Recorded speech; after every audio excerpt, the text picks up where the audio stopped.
大家好，我係 Steven。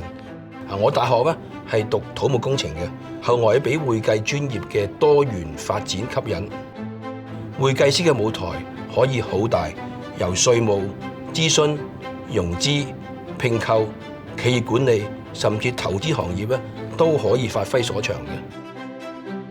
我曾經加入全球最大私募股權公司之一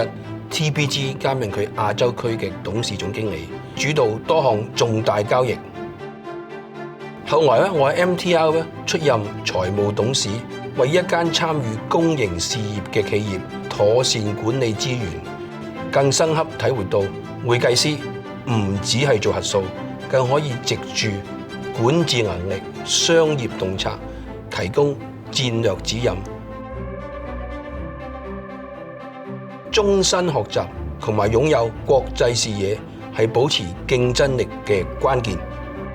除咗熟悉會計準則同埋金融知識基本功之外，學識點樣溝通同埋處理人際關係，同樣係非常重要嘅軟技巧。我自己到今日仍然係每日學習，帶領工會，幫助會員應對數字經濟轉型。中美兩大經濟體嘅變化肯定係牽動全球，國家發展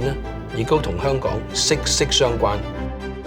作為10幾年嚟首位來自商界，同時擁有全國政協背景嘅會長，我希望將我自己嘅私募股權啦、IPO 談判啦，同埋企業管理嘅經驗帶入工會嘅，透過分享自己喺兩會中吸收到嘅政策洞見，帶領工會成為會員最強嘅後盾，